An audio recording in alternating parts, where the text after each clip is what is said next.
Great. Okay, so today we're going to be talking about a story of change, because the Colorado River does in fact change quite a bit over the years.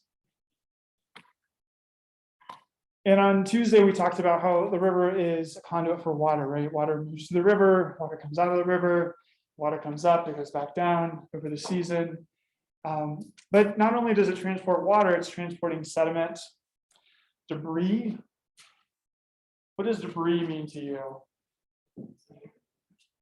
Wood, yeah. Sand would be sediment.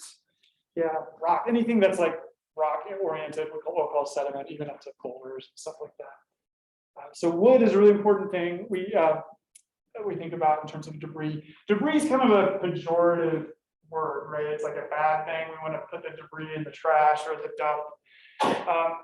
So we're kind of moving on from that term in the river science world. We call it wood or large wood or something like that. Try to move away from the term debris. But typically we think about wood. Of course, it could be anything, right? It could be cars, it could be shopping carts. The river can move quite a lot of things. And by moving that water and sediment, we end up with what is really a dynamic corridor, meaning not only do we have the channel, we have islands, we have side channels, we have a floodplain. We end up having what is a corridor, which is much wider than just the channel itself. And the river is moving within that. So we're going to kind of talk about that today. Within that corridor, we have the channel itself. Inside the water column, it's called the benthos. So that's a vocab word. Let's please put our phones away. Thank you. Outside of the channel, we have the riparian zone, and that's next to the channel. We introduced that term last time in class. So we have willows, trees, cottonwoods, etc. So our riparian zone. This is the Colorado River looking from, I think it's the Juflis Trail in Rabbit Valley. So looking down, here's the railroad. This is the kind of Ruby Horse Thief Canyon section. So we got a little thin riparian zone here, willows and whatnot. We have the floodplain. So this gets out to the broader area between these meanders and between the canyon walls. And then the valley margin, that's going to be the edge. That's kind of our delineation of the edge of the river. But we'll learn about in a second how the margin, just because you might be high and dry, doesn't mean necessarily safe, because the river can erode into the valley margins. We like water and rivers. We like our snowmelt runoff. We like our floods. But today we're going to focus on sediment. And this is a picture I took in the Colorado here in town. This is the bed. This is the bed of the Colorado River here. And how big are these? Is this sediment in the river? We got kind of boulders. We have these cobbles. We talked about kind of trying to walk in the river. Has anyone tried to walk in the river? If you have strong ankles, you're in good shape. If you don't, I wouldn't recommend it. You can float, right? Just keep your feet up.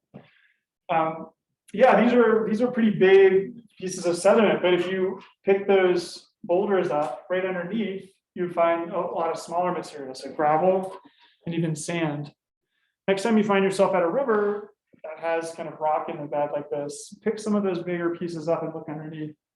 What's happening is the finer stuff is washed away during the floods. And you end up with this armor layer, which is what we see right here, the bigger stuff. That might roll and move a little bit. But underneath you have finer material that's being protected by that armor layer. And every so often, maybe every few years, that armor layer is moved and broken up by bigger flood events. So it's going to take a pretty big flow to move those boulders and cobbles.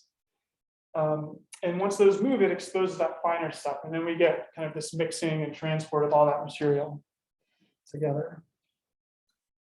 So if we look at meander here in town, this is just upstream of Las Colonias. Where is the sediment in the river? Sediment that we're talking about. We know it's in the bed, we know it's underwater, but where else is it? Carried by the river itself. Okay, so it could be in transport, right? It could be actually in the water column as sand and silt. It could be rolling along the bed, and we'll see some pictures of that in a second, or some videos. We see it in these bars. So this is a bar, point bar, an island.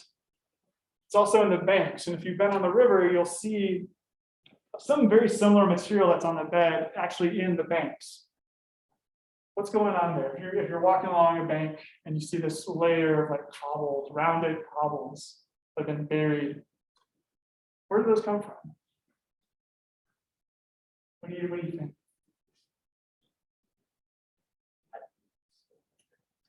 Yeah. So if I'm looking at this, you can see there's a sharp bank here, so the river's kind of cutting in this way. And if you're on the river, you'll see this layer of cobble material rounded. It's rounded, so it means the river's rolled it over the years, right? Thousands, millions of years, probably. I don't know about millions, but anyway, definitely thousands. And at some point, the river was over here, and it deposited. This was the bed of the river, and then it moved over here. Maybe it's going to move back and expose that and erode that, and then it comes back into the river. And that's why, if you see on the top and right there, here in the corner, we have gravel mines. And gravel mines are all up and down the Colorado River. They're mining the sediment that the river brought down over the centuries, millennia. So they're digging out cobbles and gravels, those nice landscape materials that we put on our yards for xeriscaping and other purposes. So when does that sediment move? Is it moving in this picture? The bed material, those big cobbles and boulders. What do you guys think in the back? Is it moving right now?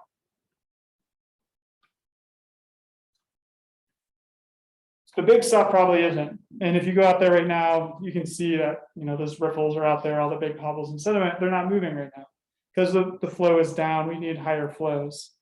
So we need that snowmelt runoff to come through and come up and reach some threshold. And that threshold depends on the size of the sediment.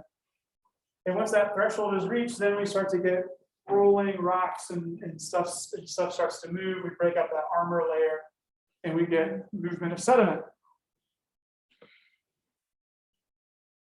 Let's take a look underwater at what that looks like. Here's a river in Alaska.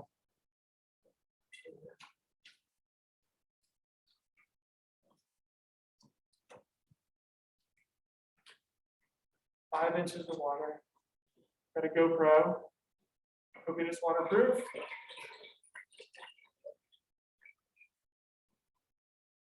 So this is smaller sediment, right? This is gravel and sand size material.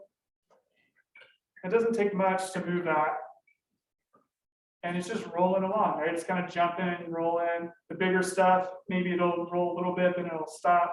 Some of that stuff's not moving at all. But you've got this layer of sediment moving over it right now. And if you scale this up to the Colorado River, this is exactly what's going to be happening during the snowmelt runoff flood. Those boulders that we see are going to be rolling downstream, jumping. The word we use is saltating, jumping and rolling and kind of coming up a little bit into the water column. This water is clear, so it doesn't have smaller stuff like silt and clay. Those are really teeny tiny things that can stay in suspension. And so when we see a brown river after a monsoon event, that's full of clay and silt, so much smaller particles that take a really long time to fall out of suspension. You can kind of think of like right now this room is full of dust, right? And if we were to turn the air flow off, it would take a day or something for all that dust to settle out of the air. And eventually it will.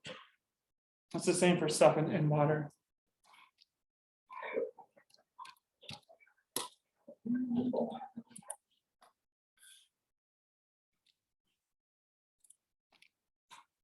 All right, here's another one. This is a cross-section view, just kind of looking through a water column, not upstream or downstream. This is slow motion. Here's our suspended loads of sand and silt is up here, and here's the bed load. It's kind of like these slow motion explosions. We get this burst of sediment that'll come off the bed. That's a short one.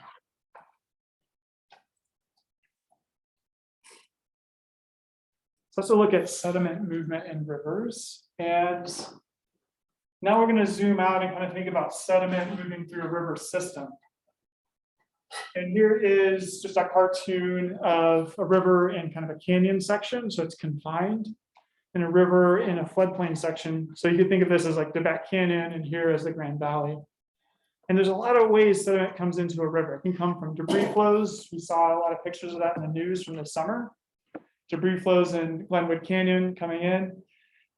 If you drive up and down the canyons and you just look at the side, you'll see these kind of cones or piles of debris, rock, sediment, dirt coming down. I'm using debris differently here. So yes, in this case, debris is rock. And those can come down and actually put sediment in the river. So we have some really great examples of this. If you've driven in Glenwood Canyon recently, you can see these huge debris cones and flows that came down and actually dam the river up. That's what makes rapids in rivers, by the way, often. The river can eat into the hill slopes and recruit sediment that way, and it can take sediment out of its bed and banks as well. In canyon sections, we're usually eroding more sediment than we're depositing because the energy is high. It's steep, it's narrow, it's really hard to store sediment.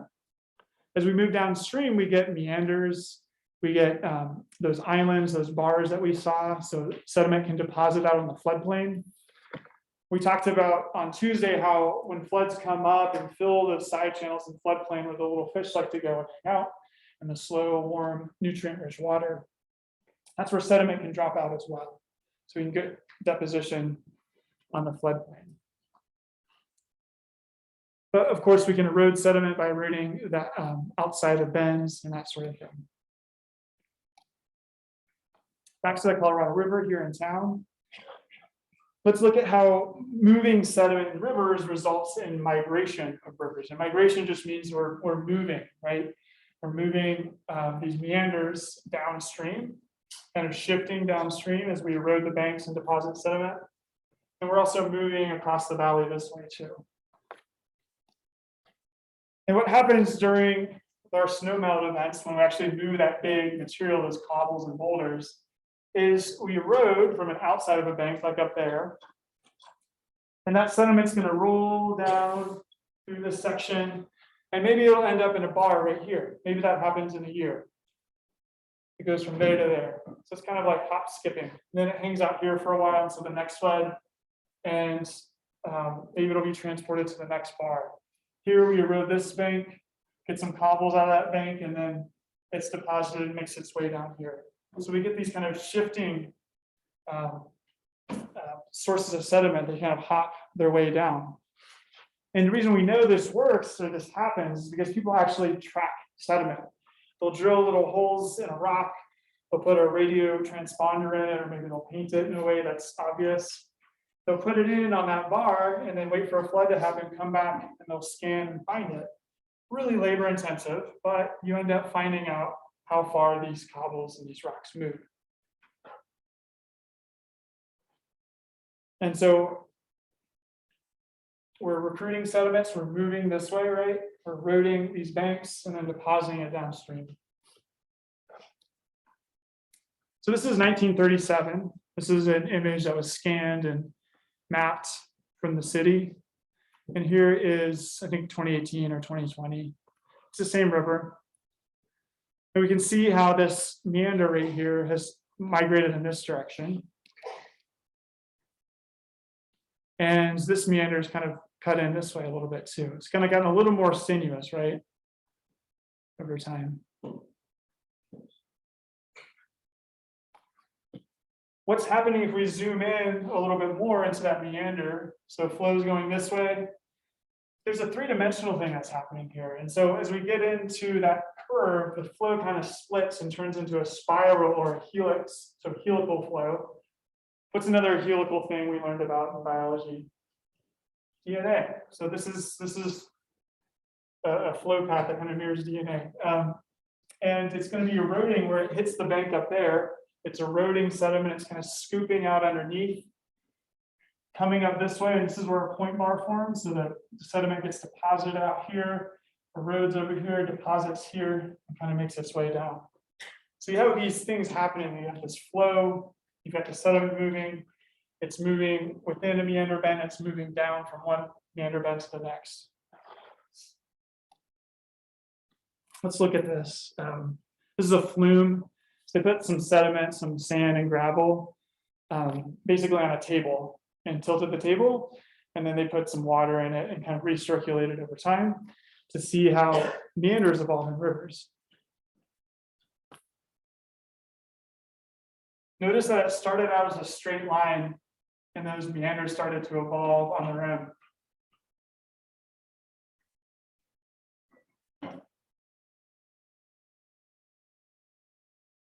Let's think about how this is different from a river like the Colorado River. What would be a difference if this were a scale of some river, and maybe it's reflective of some other river elsewhere, but what's an important thing that might be missing from this model the Colorado River has? We have sediment.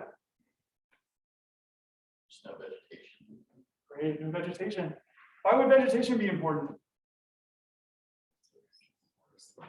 Yeah, and I don't have a video of this, but vegetation, what vegetation would do is keep this more narrow, right? Because you have roots that come down and hold the soil together. So they actually have an experiment. I couldn't find a good video of it because it was too old to have a good video, but they put chia seeds. I think it was chia seeds. You know, chia pets, right? So they sprinkle those all over and they grow really fast little sprouts. And that served as a good representation of vegetation. And they ended up with a river that wasn't this wide, it was much more narrow. It was still sinuous, but those chia plants, chia alfalfa, one of those things, really held everything in place and reduced the rate of erosion and migration. So vegetation plays a really important role. Before, like if we go back millions of years, you can find deposits of rivers that looked a lot more like this on our planet before we had trees. So if you go back, I'm not a geologist, I'm not gonna be able to tell you how long ago it was, but tens of millions of years ago, before we had deciduous plants, right? Before we had plants that had roots, maybe it was all like bacterial mats and stuff like that. The rivers looked like this, they're called braided. They had many different channels, right? This is kind of like a braided hair. So we had these really wild, wide-ranging rivers. And we still have some of these, like in Alaska and New Zealand, areas where there's a ton of sediment and a lot of water running off. In fact, that first video we saw was a braided river.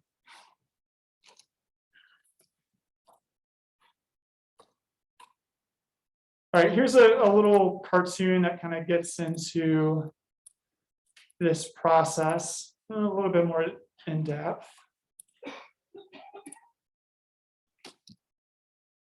How rivers get their curves. Compared to the whitewater streams that tumble down mountainsides, the meandering rivers of the plains may seem tame and lazy, but mountain streams are corralled by the steep walled valleys they carve. Their courses are literally set in stone. Out on the open plains, those stony walls give way to soft soil, Braided allowing river. rivers to shift Probably their New banks Zealand. and set their own ever-changing courses to the sea, Amazon. courses that almost never run straight. At least not for long, because all it takes to turn a straight stretch of river into a bendy one is a little disturbance and a lot of time. And in nature, there's plenty of both. Say, for example, that a muskrat burrows herself a den in one bank of a stream. Her tunnels make for a cozy home, but they also weaken the bank, which eventually begins to crumble. I don't love this example because rivers never really start out as straight. There's no such thing as a straight river. Making the hollow even hollower, But which lets the water rush. the point is that disturbance More dirt, and so on and so on. can create this feedback As more of the cycle. stream's flow is diverted into the deepening hole on one bank and away from the other side of the channel, the flow there weakens and slows. And since slow-moving water can't carry the sand-sized particles that fast-moving water can, the dirt drops to the bottom and builds up to make the water there even This shallower. could be a log that falls in, And right? it keeps accumulating until Boulder. it becomes new land on the inside bank.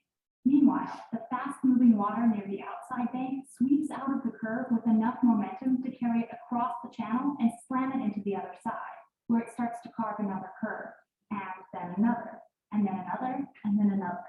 The wider the stream, the longer it takes the slingshotting current to reach the other side, and the greater the downstream distance to the next curve. In fact, measurements of meandering streams all over the world reveal a strikingly regular pattern. The length of one S-shaped meander tends to be about 6 times the width of the channel. So little tiny meandering streams tend to look just like miniature versions of their bigger relatives. As long as nothing gets in the way of a river's meandering, its curves will continue to grow curvier and curvier until they loop around and bumble into themselves. When that happens, the river's channel follows a straighter path downhill, leaving behind a crescent-shaped remnant called an oxbow lake. Or a billable. O un lago in nervadura. We have lots of names for these lakes, since they can occur pretty much anywhere liquid flows, or used to. Which brings up an interesting question. What do the Martians call them? Meanders on Mars. Pretty cool. This approximately 5 years. So all of that information is it's a good way of describing the process. The thing I struggle with that video is that it's not like rivers were straight and then they were waiting for a disturbance to happen, right? So they start out, even like the smallest little trickle of water down your windshield, it's incorporating resistance on your windshield, it'll make a meander itself. So meanders are just come from the fact that water is fluid, it encounters resistance, and it starts to dissipate energy by meandering. And then you get that feedback cycle of the sediment, erosion, and deposition like they described. It's a pretty wild concept, kind of hard. It's been hard for me to wrap my head around. I've been studying it for over a decade. Here's the Gunnison River. This is downstream of Delta. Who can find some oxbow lakes or maybe former oxbow lakes? Right in the middle, it's pretty obvious, right? That's only about 100 years old. And what happened there? Let's trace the path where the river used to be. Here's actually, it may have even come up here, came down, and eventually cut this off. So it took a flood event that came through and it found a shorter route, right? Steeper path. You can see some examples over here. These are much older meander scars. We call them scars. You can see them on the landscape. Over here, you can kind of see those same kind of shapes, as well as over here. So what this is showing is historic aerial imagery, like we saw from that black and white video, back to 1955. And then we map the footprint of the channel all the way up to 2015. And you can see where these meanders have been cut off in the past, back to 1955. You can see where the channel is progressively moving, right? It's kind of flipping sides right here.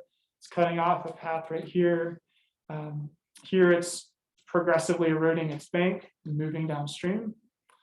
And here it's doing a whole kind of wild stuff. The challenge of this is that this is a natural process of rivers. Humans often see bank erosion, they're like, oh, it's a bad thing, we need to stop that. Let's get some dump trucks of riprap and pour it on and stop it from migrating. And often, especially in cities, that's something that we feel like we have to do. Here's a railroad, right? This is probably really well armored because we're trying to protect the railroad. It's also a big bluff. But this is a natural process of rivers, and often it's a battle, if we choose to pick it, that we're going to be fighting forever. So we'll get into river interacting with human stuff in a minute. Here's some satellite imagery of an oxbow lake forming over in the Amazon basin, the tributaries to the Amazon. And you can actually do this in Google Earth. Google Earth's brought in Landsat satellite imagery back from the 80s. It's really coarse resolution. If you zoom out enough, you can see interesting processes like this.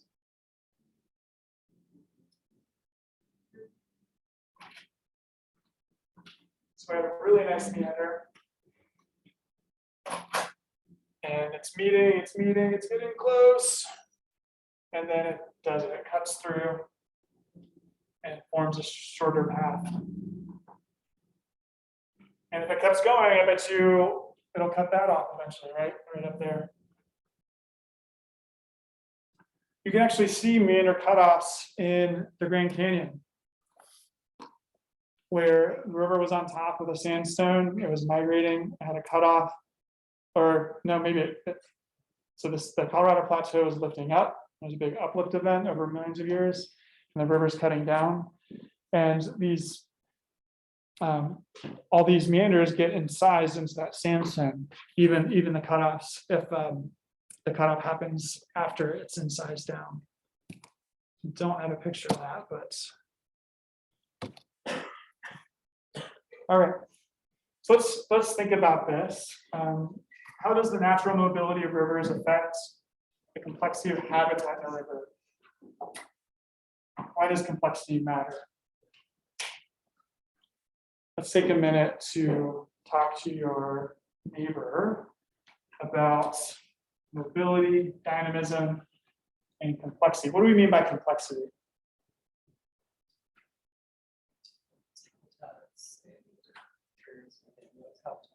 Yeah, we could have, let me just kind of zoom here. Let's just look at this real quick. This looks pretty complex, right? So complexity means we have islands, bars, side channels. And all these things happen because the river is moving. It used to be over here, now it's over here. Now we get a side channel, we get floodplain. We get a lot of surfaces that our native fish can spawn on or get food from.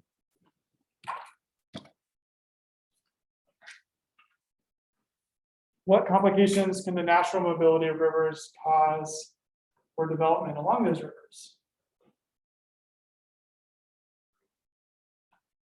I'll look over in this corner over here. So we're talking about natural mobility, we're talking about rivers moving across their floodplain. What problems could we foresee? Yeah.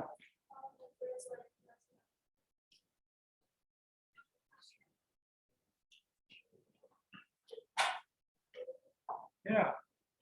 We like our roads to stay where they are. We like our bridges to stay where they are. If we build a house, we don't want it to fall in the river, right? So what do we do about that? The river wants to move, yeah.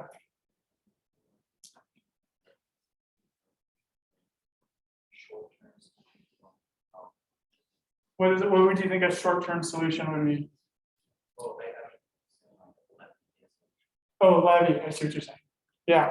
So we can put up levees, we can put up riprap and armor, and try to stop the movement, right? What's another thing we can do? Plants, like that's why tamarisk was initially planted to. Oh yeah, tamarisk was introduced in the West to stop movement of rivers, right? We knew that grew. Where did tamarisk come from? Does anyone know? Yeah, The Nile River. the Nile River. Okay. So people saw it growing there. It's a desert. Hey, we got a desert over here. Let's stop our rivers from moving. And I won't get into how that all played out, but not according to plan. So we're talking about some examples here of how people kind of fight or choose battles with rivers to restrict that natural mobility. Riprap is another one, right? They put in rocks, they dump in cars. That's what they did back in the day to armor banks to try to stop that erosion from happening. What's another thing we can do? What do you all think right here? I appreciate the participation. Divert it? Yeah, and there's examples of that all the time. There's, I think it's the Red River in North Dakota. It's Fargo, North Dakota. Fargo, is that Minnesota? North Dakota, okay. For some reason, I was questioning myself. Fargo, we all know. The Red River goes right through Fargo. We often build our cities right on the river, and flooding challenges there, right? So what they did is they diverted the river around, kind of like a highway goes around the city, right? So when it floods, it gets diverted around the city. So that's certainly one way. That's expensive. That can cost millions, if not billions of dollars. What's another thing we can do? Let's look right here in the middle here.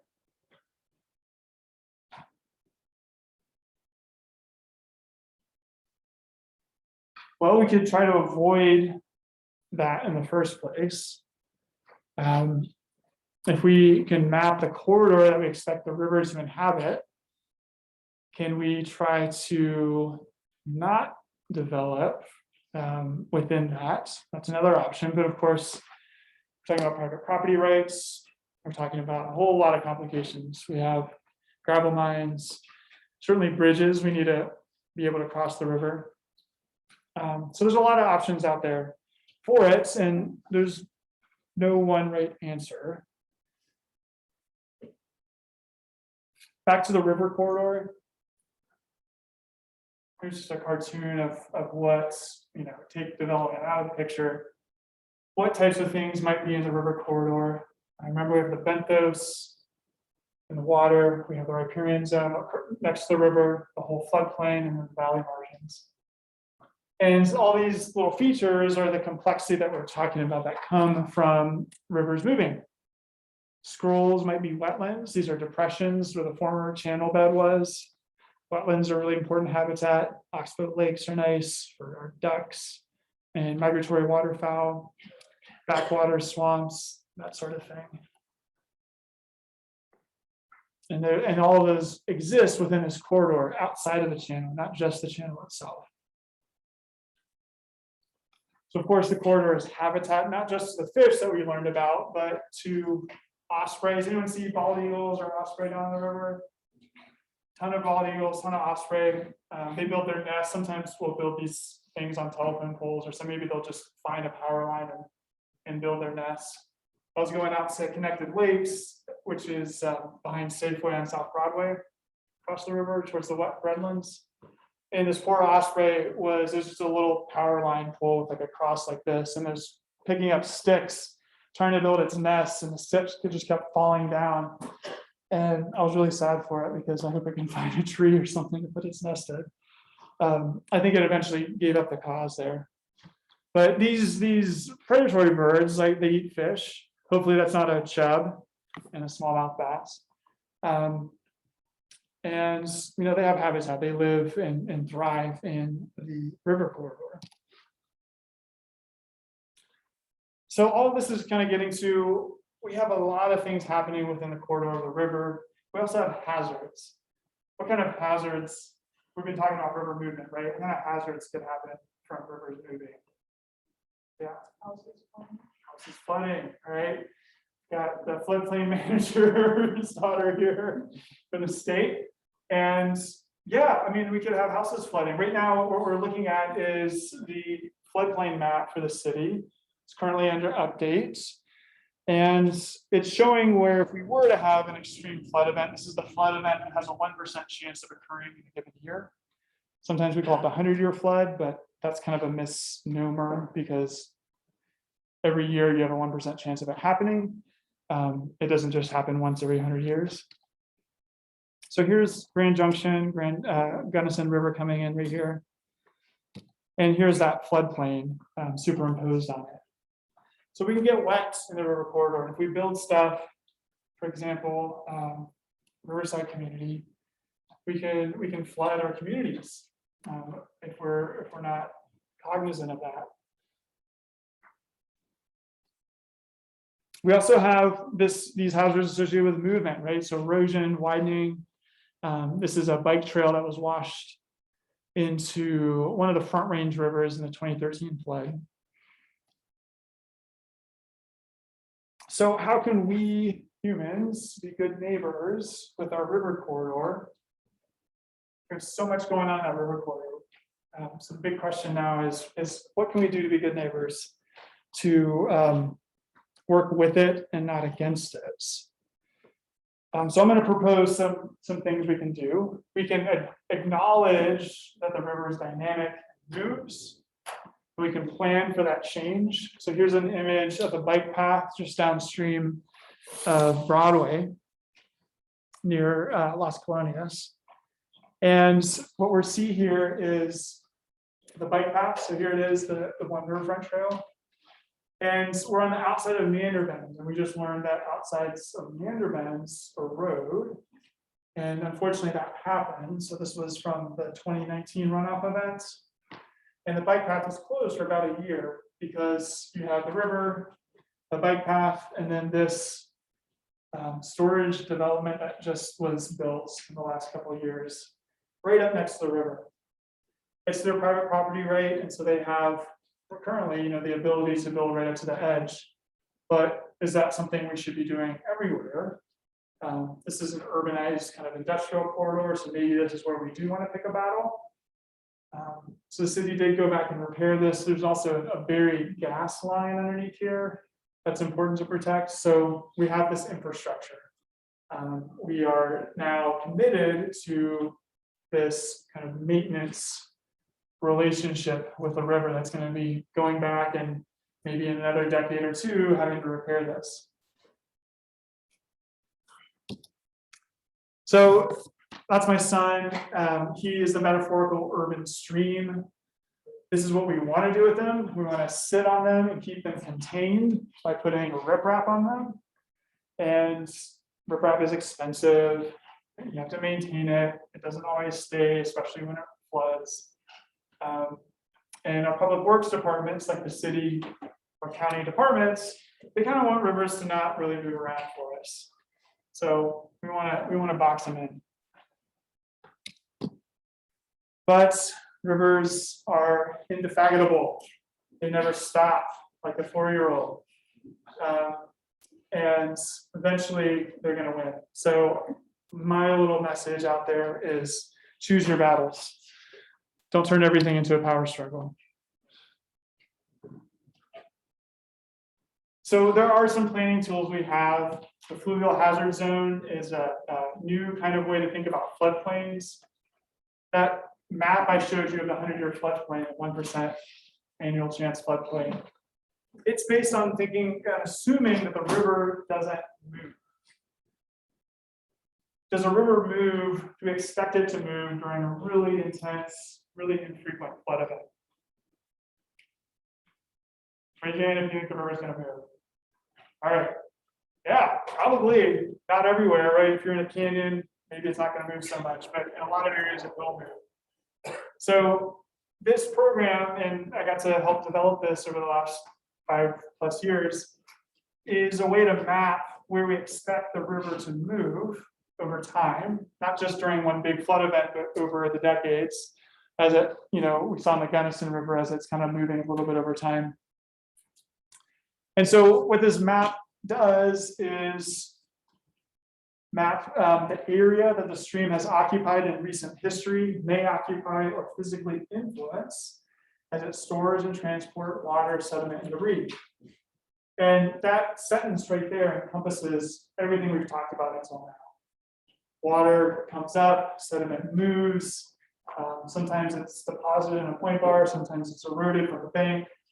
And it's all part of this corridor. So this mapping effort gets at this river as a corridor concept. So the yellow would be the kind of floodplain, the river's moving within.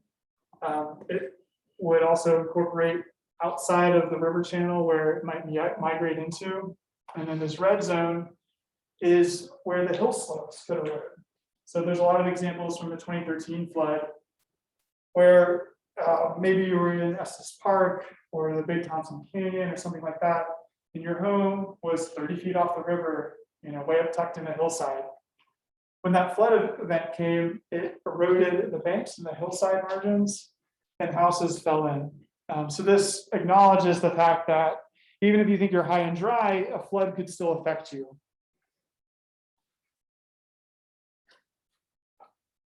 So that's one tool. We'll dig into that a little bit more in subsequent week. Another thing to think about is how we build around our rivers.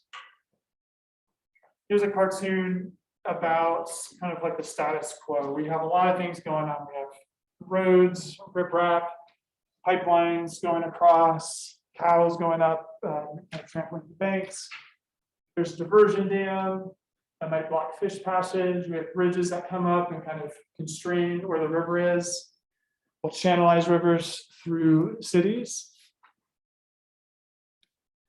And here is an image of the same kind of infrastructure. So we're not erasing humans from the landscape. We're just kind of building in a way that's more compatible with the river.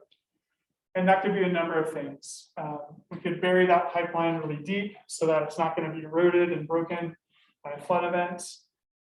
Where we do have to channelize because we've really encroached on the river from generations of development, we can make that riprap still be habitat. We can plant willows and other vegetation so that serves some ecological function. We can move our infrastructure away This is a great area for agriculture, right?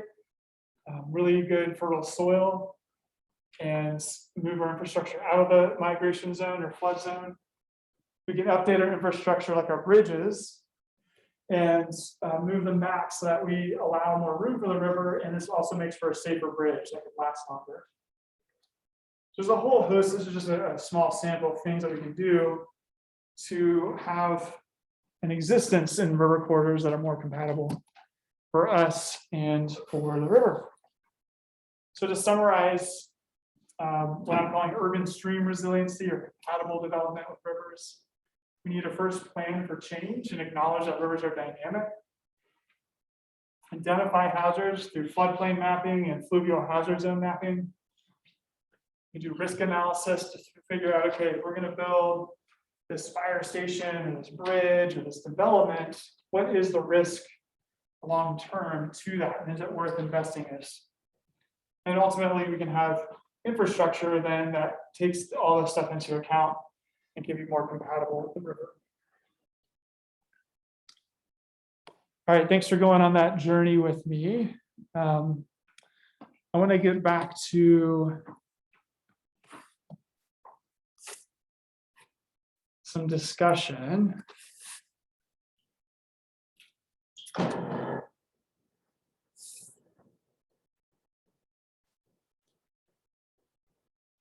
So we've got this river in town.